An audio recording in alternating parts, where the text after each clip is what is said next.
The human collective consciousness has been spoken of before, and it is important in this context to speak of it again, as a reminder that every individual on the planet is constantly contributing to and impacted by it. The level to which each human is connected through their consciousness and energy fields is above what one may expect. The human collective consciousness is a mishmash of every mood, every thought, and every conversation had by every human, causing it to be an incredibly complex and dense in its nature. It is ever changing and moving, causing disturbances in people's moods and energy fields subtly and often without warning. Even though the energies on Earth are constantly in flux, as well as being manipulated by many who wish to be all-powerful and dominating. Everything residing and existing on the planet, as in the whole universe, is governed by spiritual law which never change. All laws are connected and are instantly activated through reactions and interactions. Humans are operating within the laws of the universe, even though they most likely are unaware of this fact. Beloved ones, during the times when the planet, or shall we rather say humanity, was kept in the dark, when desperation reigned and dictatorship thrived, much sadness was created within the collective energies, sadness which you as a part of the collective had to work through, overcome, and transform. That gave way for the divine feminine to be rebirthed and unleashed, and as that energy intensified the ruling paradigm. In other words, the blueprint, which was not as divine as intended as it was created by limited thinking, had to shatter, had to shift, and it did. And when it shifted, the divine feminine, the goddess energy, became alive. It became anew.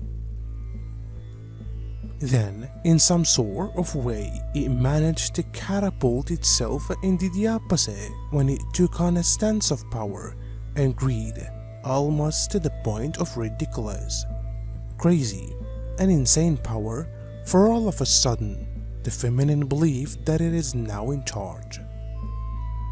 The male energies were in charge for eons, and now the females believe that they are now in charge, which is not ideal, as yet, again, there is no balance. Thus, you found yourself living on a planet where, because of society's rules, and because of the deep scares and the total insecurity of the feminine, their shield has become so protective that it actually created, believe it or not, a reaffirmation of the dominating masculine print. Hence, the male side of the female has become too male, if you follow my drift. You innately know what it feels like to be in a state of complete peace and harmony. You innately know what it feels like to be the full embodiment of Source. You innately know what it feels like to be one with God and all expressions of God. Your brothers and sisters, the sons and daughters of Source. But sometimes you are perceiving the veil of illusion of the ego mind when you are interacting with others. That's when the interaction is unpleasant. But when you have the deliberate intent to see beyond the veil of illusion, you will find Source in everyone. Those unaware of Earth's ascension process are trying to restore what it used to be, because the old ways seem to work just fine, but that was because they were in alignment with the collective. However, because many of these things were born of error and false belief, things cannot return to what they once were because consciousness is evolving and collective consciousness is changing. Let go, dear ones. Let go of exhausting attempts to keep everything as you've always known it. Family traditions, rules, practices, even the food you think you must eat. The struggle to keep things as they have always been is a manifestation of separation. Separation from your God. It is the fear that if you deviate from traditions and practices that have always worked well for you, something bad may happen. It is tempting to try and fix things that no longer seem to be working in your life because you are living in, experiencing, and are accustomed to the workings and solutions of a three-dimensional world. Remind yourselves that the material world you are experiencing on Earth is an illusory concept created from energies that are now dissolving as individuals awaken.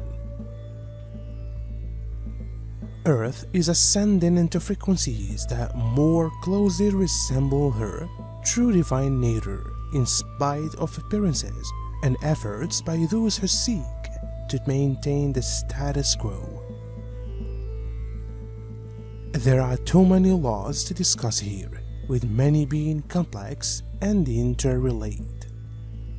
However, if you keep in mind that for every action, there is an equal reaction that will come back to you in the same energy as you created it, then you have a good starting point for knowing what you must change.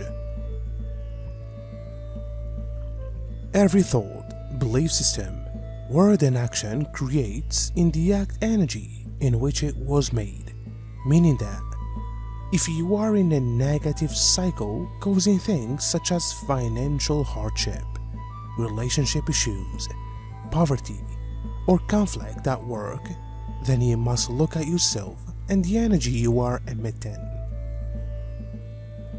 When you change your energy, you immediately change the vibrational frequency that goes out to the world.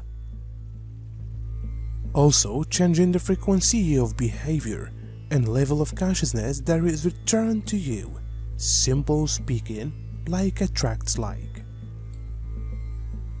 You cannot control the behavior of others or the bad things that are happening globally, but you can control your own thoughts and behaviors so as to attract more favorable outcomes in your life. Like with the bow and arrow, you need focus, and from that focused point of view, you need absolute natural rhythm between the bow and its arrow for it to end up exactly where your eye sends it. The arrow doesn't simply fly about. Hopefully, it ends up on what you are focusing on. Now, that is intention.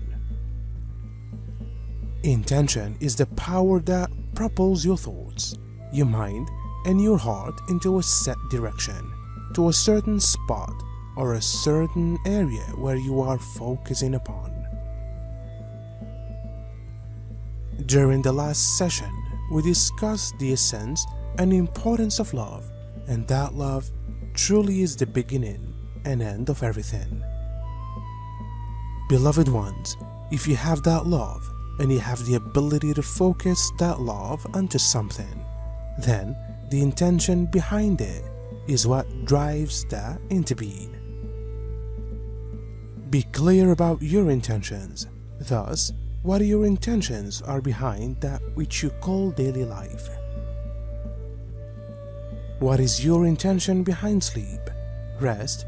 What is your intention behind going to the place of your daily experience? Is it money to earn a living, or living out your passion, or hopefully both? What is your intention behind the relationships in your life? Do they serve you, Do they serve them? Are they balanced? What are the intention behind your dreams, your visions, and your focus?